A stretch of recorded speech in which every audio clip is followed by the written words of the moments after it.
তাহলে কিন্তু যাচ্ছে না, যাচ্ছে। আমাদের কি প্রোডাক্ট আছে? সফটওয়্যার ভিতরে কোনো প্রোডাক্ট আছে? প্রোডাক্ট নাই, খালি না। তো আমাদের কি করতে হবে এখন? প্রোডাক্ট আপলোড করতে হবে। কি করতে হবে? প্রোডাক্ট আপলোড করতে হবে। প্রোডাক্ট দুই ভাবে আপলোড করা যায়। একটা হচ্ছে সিম্পল প্রোডাক্ট, যার কোনো ভ্যারিয়েন্ট নাই, একটা। আরেকটা আপলোড করতে হয় যেটাতে ভ্যারিয়েন্ট আছে বা ভ্যারিয়েবল, এটা আপলোড করতে হয়। তো আমি বলবো সবাই মন দিয়ে দেখবেন এবং এখান থেকে কিছু করতে হবে আপনাদের। রিল্যাক্সে থাকেন, আমারই কঠিন কিছু না। আচ্ছা, আমরা প্রোডাক্ট আপলোড করার পরে এই যে মেনুগুলো ঠিক করবো, মেনু আপলোড, হ্যাঁ মেনু প্রোডাক্ট তো আমরা জানেন কিভাবে ঠিক করতে হয়। জাস্ট আমি আরেকবার একটু দেখাই দেবো, তাহলে যাদের একটু সমস্যা আছে তাদের হয়ে যাবে। তো প্রোডাক্ট আপলোড করার ক্ষেত্রে আমাদের যে এই যে প্রোডাক্টটা, এই প্রোডাক্টটা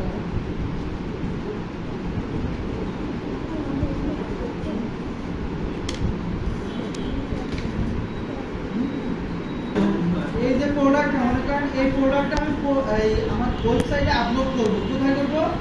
ওয়েবসাইটে আপলোড করবো, তাই না?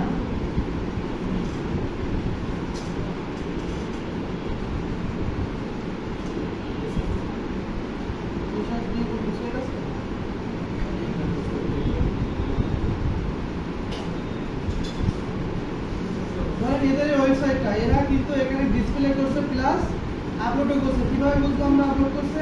এটার উপর ক্লিক করলে যদি আমাদের সব পেজে নিয়ে যায়, তাহলে কি বলবো যে এখানে ওয়েবসাইটটা কি আছে? প্রোডাক্ট আছে। কিন্তু আমাদের ওয়েবসাইটে কি প্রোডাক্ট আছে? যদি আমি এখানে ক্লিক করি, এখানে ক্লিক করলে কি আমাদের নিয়ে যায়? নিয়ে যায় না।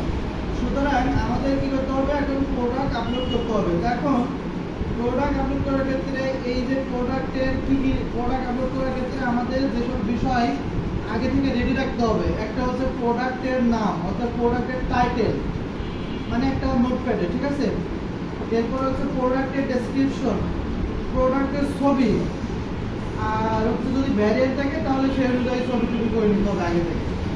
তো আমি মনে করেন যে এখানে একটা, দুইটা, তিনটা, চারটা প্রোডাক্ট আমি আপলোড করবো আমার ওয়েবসাইটে, ঠিক আছে। তো তার জন্য আমি আগে থেকে হচ্ছে এই প্রোডাক্টটা যেটা আছে সেটা হচ্ছে আমার ডাউনলোড করে আছে না, এই প্রোডাক্টের ছবিটা আমার কাছে আছে। তো আমি আমার ডাউনলোডে একটু যাই, যাওয়ার পরে আমি ওই প্রোডাক্টটা দেখবো, প্রোডাক্টের নামটা কি। তাহলে আমি এখানে লিখে রাখছিলাম ব্ল্যাক টি শার্ট, হ্যাঁ। তো আমি একটু সেম ভাবে এই টি শার্টের উপরে আমি হচ্ছে একটা ওর টাইটেল, ওর ডেসক্রিপশন, তারপরে ও যদি যা যা আছে সাইজ ফাইজ যা আছে সব হচ্ছে ChatGPT থেকে বের করে দিব। এখন যখন আপনি আপনার প্রোডাক্টটা আপলোড করবেন কোন একটা ওয়েবসাইটে, বা বাইরের একটা প্রোডাক্ট আপনি ওয়েবসাইটে আপলোড করবেন, তো সেক্ষেত্রে বাইরে আপনাকে কি করবে? তার হচ্ছে পুরো ইনফরমেশন আপনার কাছে দিয়ে দিবে। কি কি দিবে? ডেসক্রিপশন দিবে, প্রোডাক্টের গুণগত মান যা যা আছে সে সম্পর্কে লেখা থাকবে ডেসক্রিপশনের ভিতরে। এরপর হচ্ছে টাইটেল থাকবে। কি থাকবে? টাইটেল বা প্রোডাক্টের যে নামটা, এগুলো সব কে দিয়ে দিবে আপনাকে? বাইরে আপনাকে দিবে। কিন্তু এখন তো আপনার বাইরে নাই।